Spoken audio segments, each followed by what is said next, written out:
कसी, इसका दिल ऐसा अल्लाह ने फेरा, जब खड़ी हुई तो फाहिशा थी और जब सलाम फेरा तो अल्लाह ने इसे ऐसी सच्ची तौबा नसीब कराई कि जब सलाम फेरा तो तौबा करके वलिया हो गई थी। आंखों में आंसू है और झूमती जा रही थी, ऐलान करती जा रही थी। जब उनके गदा भर देते हैं शान ज़माना की झोली, मोहताज के जब ये आलम है, मुख्तार का आलम क्या होगा। मेरे भाइयों कान खोल के सुन लो, अगर आपने माल गसब किया है, हराम का माल है, यकीनी तौर पर हराम का माल, यकीनी तौर पर, और फिर तू उससे हज कर रहा है तो ये मत सोच रही मुझे सवाब मिल गया। हाँ ना, जो चौथी सूरत में बता रहा हूँ, वाबिल सालिहात बयान कर रहा हूँ अभी मैं नेक अमल। जो तीसरी सूरत है वह तवासौ बिल हक जी, चार काम करने वालों को अल्लाह ने कहा घाटे से बाहर हैं, तो उसमें तीसरा काम, उस चौथे काम में, चार कामों में तीसरा काम हुकूक की अदायगी है। हाँ, हुकूक की अदायगी। मालूम है आपको, किसी अल्लाह वाले से किसी ने पूछा हुजूर ईमान क्या है, का अदब का नाम ईमान है। का अदब क्या है, का हुकूक की अदायगी का नाम अदब है। सारे हुकूक की अदायगी का नाम अदब है और अदब का नाम ईमान है। यहां तो हाल ये है, हम तो अपनी बेटियों के हिस्से ही नहीं दे रहे। हिस्सा बेटी का भी है मालूम है, कि जहेज बंद कर दो, बेटियों के हिस्से जाना शुरू कर दो जी, तुम भी सुबुकदोश हो जाओगे और जहेज की लानत भी खत्म हो जाएगी।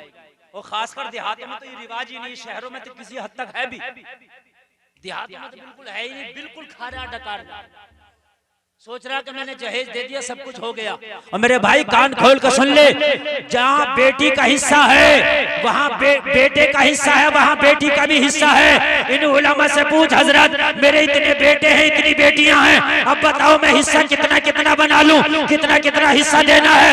ये उलमा बांट कर देंगे, तकसीम कर देंगे, जितना ये बता दें उतना उतना उनको हिस्से का उनका मालिक बना दे, ताकि दुनिया से तो बिल्कुल पाको साफ है। बहनों का खा गए, फुप्पियों का खा गए, बेटियों का खा गए, और उसके बाद में अपने आप को सोचने भाई बड़े नेक हो गए।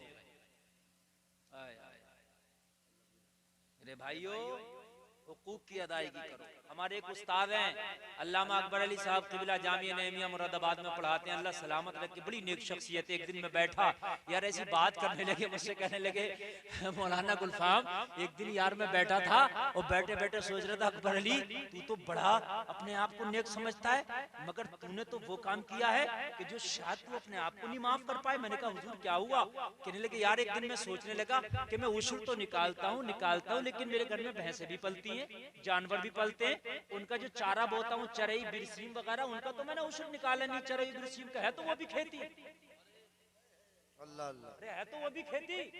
हम गेहूं बोते, गेहूं का उशर निकाल देते, धान का निकाल देते, लेकिन जो भैंसों का चारा बोते किसने निकाला? कौन निकाल रहा है? कहने लगे मैंने हिसाब लगाया कि मैं कब से भैंसियां पाल रहा हूँ, और मैंने हिसाब लगाया कितने बीघे में बोता हूँ, मैंने एक एवरेज लगाई कि लगभग कितना होता होगा। मैंने पूरा लगा के बोले एक दिन तो लगा, और पूरे का हिसाब लगा के मैंने पूरे का उशर निकाल दिया। ये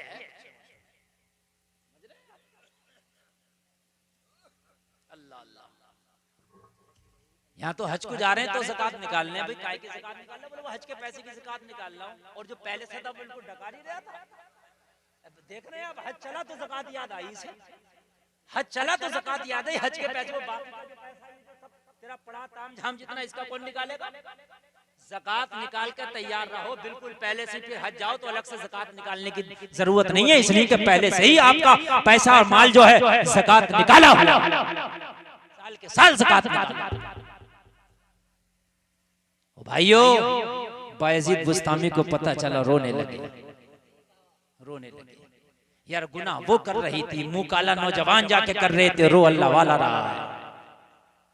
कहने लगे बस मुझे तो यही है कि मैदान महशर में मेरे रब ने पूछ लिया, तेरी बस्ती में एक फाहिशा नौजवानों के ईमान पर डांका डालती थी, तू क्या करता रहा, तो जवाब क्या होगा।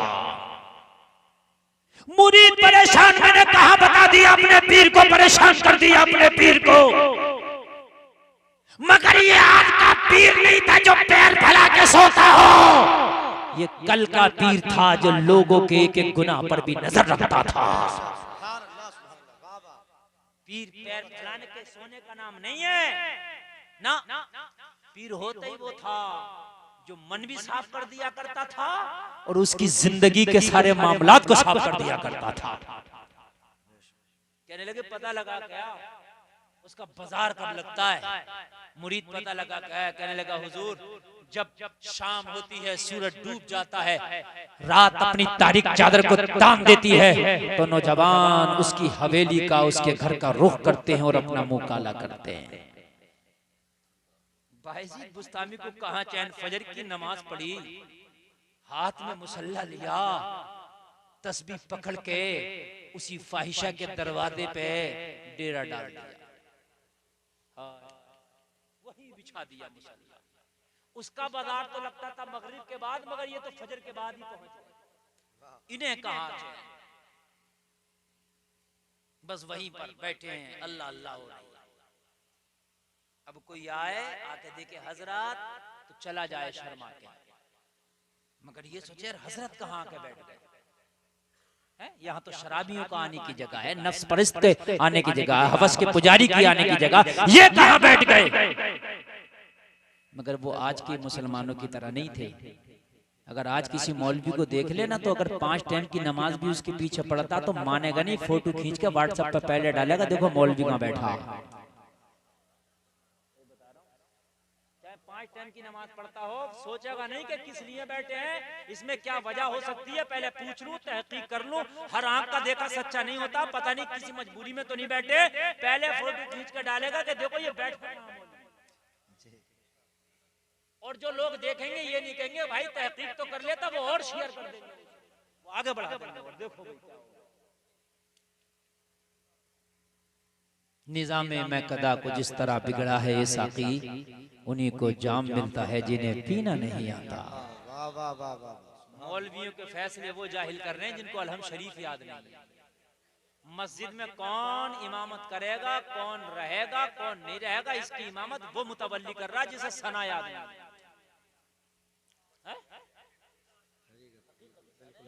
लोग बैठे हैं कर्नाटक में कुरान सुनाने, मैं भी चला गया 1 साल, पता चला टेस्ट हो रहा है हाफिजों का। मैंने कोई मुफ्ती बैठा होगा बहुत बड़ा कारी, टेस्ट ले रहा होगा, हमारा भी नंबर आया, हम भी चले गए, देखे तो मस्जिद की कमेटियां बैठी हैं दाढ़ी मुंडे, क्या कर रहे हो, बोले इनका टेस्ट ले रहे। शर्म नहीं आ रही तुम्हें, एक अलहम्द नहीं पढ़ के सुना सकते, उन उलमा का टेस्ट ले रहे हो। वाह वाह, बहुत अच्छा जी मामला है, यही हाल है। अरे भाइयों, अगर मस्जिद का इमाम रखना है तो अपने किसी इलाके के अच्छे आलिम से राबता करो, हजरत हमें इमाम दो, जो इमाम वो चुन के दे दे वो इमाम अपनी मस्जिद में रख लो।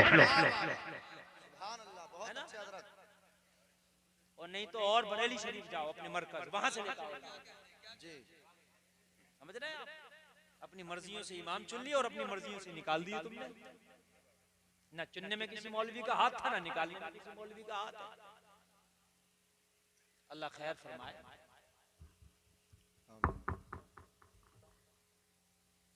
कितने इमामों की तो इमामतें इस कोरोना में छूट गई, पता क्या क्या छुड़वा दिया। बोले हजरत अब क्या करोगे, जब नमाज ही ना पढ़ ले तो तुम्हारा भी क्या काम है। हाँ, कितनों की छूटी है, हकीकत बता रहा हूँ, जिन्हें कितनों की बिचारों की छूटी है। अरे यार, अगर तू नमाज नहीं पढ़ रहा है, फिर भी अगर ये मस्जिद में अकेला भी नमाज पढ़ रहा, तब भी इसकी जिम्मेदारी पूरी हो रही है। बायजीद बुस्तामी पहुंच गए, मुसल्ला बिछा दिया, जोहर पढ़ लिया, असर पढ़ लिया, मगरिब का वक्त आते आते कस्टमरों की लाइन लग जाती थी। लेकिन आज जो भी आ रहा था हजरत को देखता पतली गली से निकल जाता। हजरत पहले आपने देखा होगा कुछ बूढ़े लोग यहाँ बैठे हैं, उन्होंने शायद ज्यादा देखा होगा, कुछ तो अपने बचपन में मैंने भी देखा था ये, लेकिन वो कम रह गया था।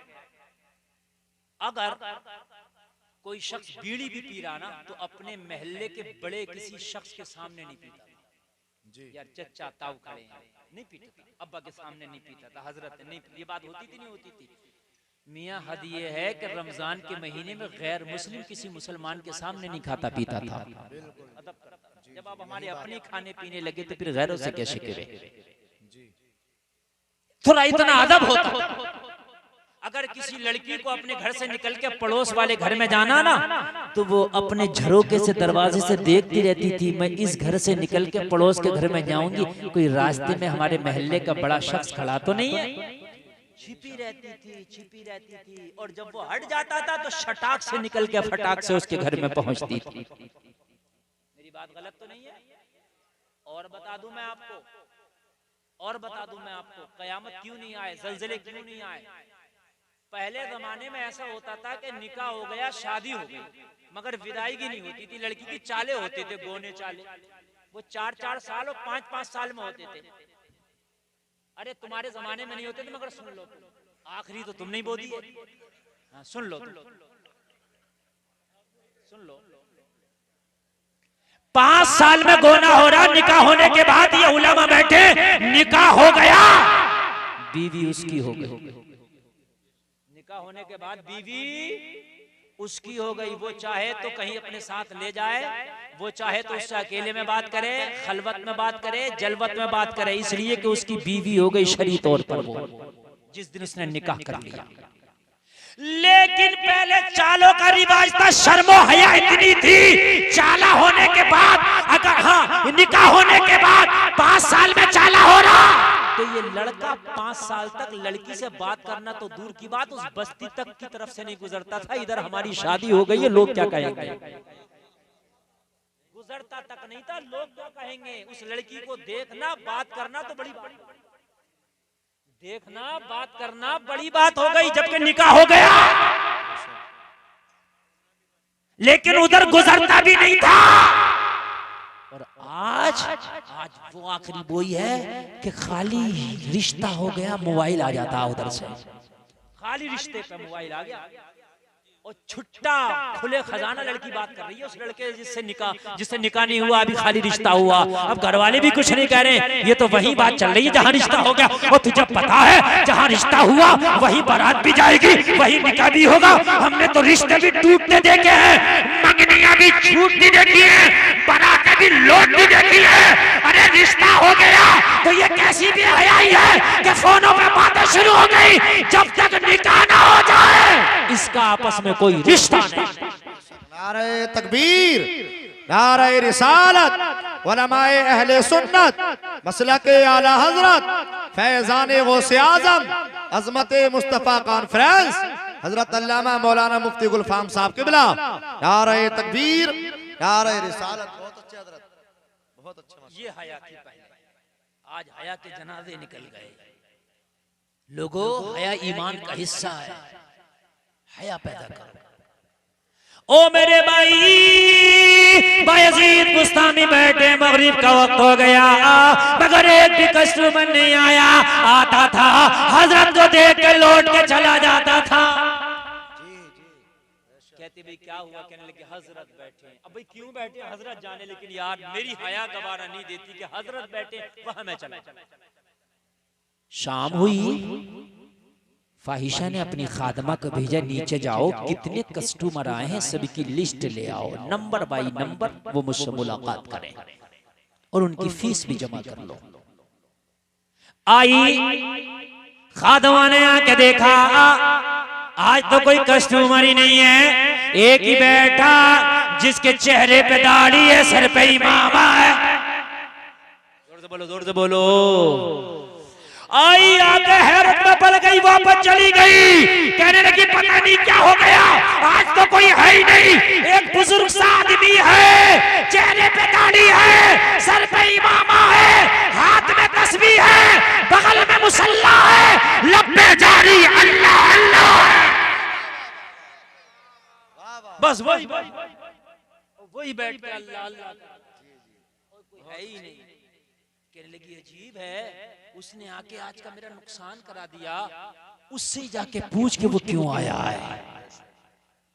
खादमा आई आके कहने लगी आने वाले बाबा, आने का मकसद तो बता, आप आए किस लिए हैं, ये आने का क्या मकसद है। यहाँ तो बादशाह आते हैं, ए आने वाले, यहाँ तो वो लोग आते हैं जो नफ्स परस्त हैं, यहाँ तो वो आते हैं जो अपना ईमान का सौदा करने आते हैं। बता बता तू क्यों आया है। कहने लगे सुन, मैं रास्ता नहीं भटका हूँ, रास्ता वो भटक गई है जिसकी तू खिदमत करती है, इसलिए ये अल्लाह वाले की बस्ती है। आज से इस बस्ती में या तो यही रहेगी या फिर हम ही रहेंगे। दोनों नहीं रहेंगे, या तो यही रहेगी या हम ही रहेंगे। ये फैसला करने आए, रास्ता नहीं भटके, ये फैसला करने आए। उससे मुलाकात करा हमारी, हम मुलाकात करना चाहते हैं। खादमा बोली बस 1 मिनट इजाजत ले आऊं। कहने लगी वो जो बाबा आया है ना, वो तुझसे मिलना चाहता है। उसने कहा मुझे इससे कोई मतलब है, आने वाले की दाढ़ी है कि दाढ़ी नहीं है, आने वाले के सर पे क्या, इससे मुझे कोई मतलब नहीं, मुझे अपनी कीमत चाहिए। उससे बोल मुझसे मिलने की कीमत अदा करेगा तो मैं इजाजत देती हूँ, और कीमत अदा ना करे तो मेरी चौखट से वापस कर देना।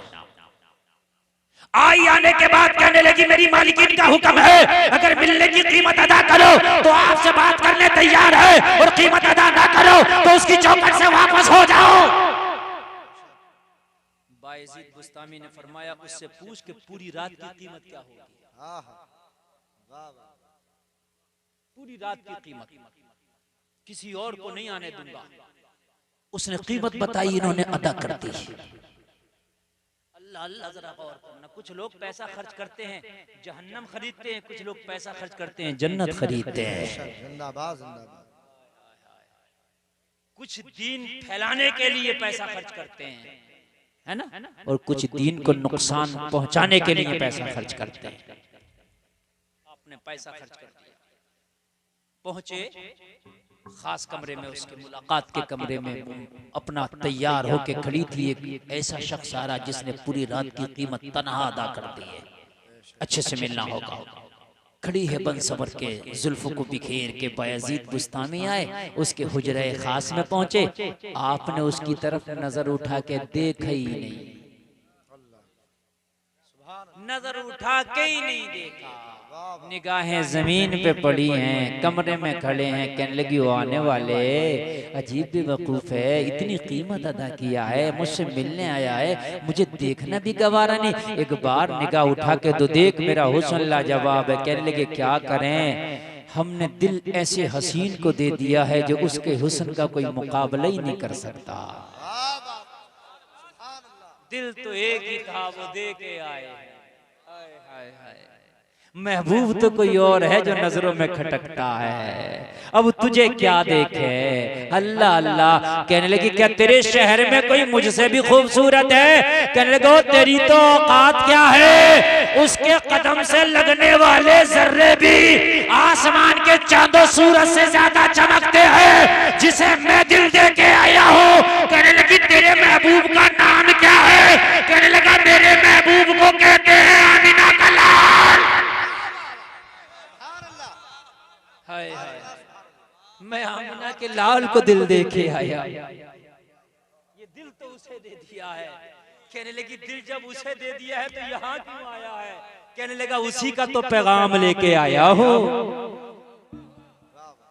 महबूब की बात लेके आया हूँ। बरगे हिना पे लिखता हूँ मैं दर्द दिल की बात, शायद के रफ्ता रफ्ता लगे दिल रुबा के हाथ। बस मैं तो इसी बहाने से अपने महबूब का पैगाम लेके आया हूँ। अल्लाह अल्लाह। कहने लगी आने का मकसद तू नहीं बताता तो कान खोल कर सुन, तूने कीमत अदा की है, कीमत दे दी गई। बायजीद बुस्तामी ने कहा सुन, तेरी मुंह मांगी कीमत मैंने अदा कर दी है, अब तू कौन होती है फैसला करने वाली कि मैंने किधर देखना है और क्या करना है। कीमत मैंने दी है, अब इस रात का मालिक मैं हूँ, अब फैसला मैं करूंगा कि तुझे किधर देखना है और क्या करना है। कीमत मैंने दी है तो फैसला तू थोड़ी ना करेगी, फैसला हम करेंगे कि तुझे किधर देखना है और क्या करना है। कहने लगी हाँ बात तो सही है, कांटेक्ट तो यही हुआ है। जब मैंने कीमत मुंह मांगी ली है तो काम तेरी मर्जी का। कहने लगे काम मेरी मर्जी का, तो सुन निगाहें मेरी झुकी रहने दे। आय आय आय, निगाहें मेरी झुकी रहने दे। अब तू ये काम ना कर ले, क्या करूं? कहने लगे गुस्ल खाने में जाकर वुजू कर ले और अच्छे से गुस्ल कर ले। उल्टी ही चाल चलते हैं दीवान गाने इश्क, आंखों को बंद करते हैं दीदार के लिए। दीवाने को दीवाने की नजरों से न देखो, दीवाना भी कुछ देख के दीवाना बना है। दीवाने की नजरों को जहां देख रहा है, दीवाना खुदा जाने कहां देख रहा है। कहने लगे जा गुस्ल कर ले, वुजू कर ले। अल्लाह अल्लाह कहने लगी हाँ हाँ, जब कीमत ली है तो बात तो मानना होगी। चली गई, वुजू करके आई, गुस्ल करके आई। कहने लगी अब क्या करना है? फरमाया जो चादर तेरी नीचे पड़ी है उसे उठा और अपने सर पे अच्छे से ढांक ले, इस तरह से ढांक ले कि तेरे बाल की सियाही भी नजर न आ सके। ये लोगों जरा गौर करो, वो फाहिशा जो लोगों को रोजाना जिस्म बेचा करती थी, लेकिन एक अल्लाह वाला के आया, अल्लाह वाले के कदम की बरकत है। देखो अल्लाह वाले ने इसका जिस्म भी पाक करा दिया है, अब अल्लाह वाले ने इसका सर भी ढका दिया है, अच्छे से पर्दा करा दिया है। खड़ी हो गई, कहने लगी चादर भी सर पर रख लिया गया है, मैंने जुल्फों को भी अपनी ढांक लिया है, अपना चेहरा भी ढांक लिया है। आने वाले बता अब क्या करना है? यजीद बुस्तामी के हाथ में जो मुसल्ला था जमीन पर बिछा दिया, वो बिछा के बोले इसमें खड़े होके अब तूने 2 रकात नमाज पढ़ना है। जरा जोर से बोलो, जरा जोर से बोलो। अब खड़े होकर कोई नौजवान नारा लगाएगा तुझे 2 रकात नमाज पढ़ना है। कहने लगी जब कॉन्ट्रैक्ट हुआ तो ये भी पढ़ना पड़ेगा। मुसल्ले पे नमाज के लिए खड़ी हो गई।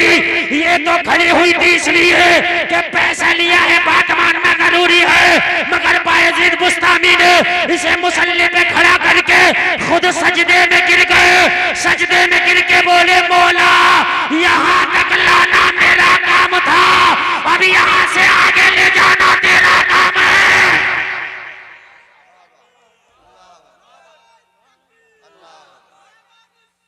या रसूल अल्लाह, या रसूल अल्लाह, जिंदाबाद जिंदाबाद। बहुत अच्छे माशाअल्लाह। मौला यहाँ तक लाना मेरा काम था, मौला मुसल्ले पर खड़ा करना मेरा काम था, अब इसके दिल में नमाज की अजमतें पैदा करना तेरा काम है, इसे सच्ची तौबा कराना तेरा काम है। मौला मैं एक चीज तेरा बंदा हूँ, मौला मेरी जितनी हैसियत थी उसके मुकाबिल मैं कर गया, अब आगे तेरी रहमत का सहारा है। अल्लाह वाला दुआएं कर रहा है, अल्लाह की रहमत ऐसी बरसी, इसका दिल ऐसा अल्लाह ने फेरा। जब खड़ी हुई तो फाहिशा थी और जब सलाम फेरा तो अल्लाह ने इसे ऐसी सच्ची तौबा नसीब कराई कि जब सलाम फेरा तो तौबा करके वलिया हो गई थी। आंखों में आंसू है और झूमती जा रही थी, ऐलान करती जा रही थी। जब उनके गदा भर देते हैं शान ज़माना की झोली, मोहताज के जब ये आलम है, मुख्तार का आलम क्या होगा?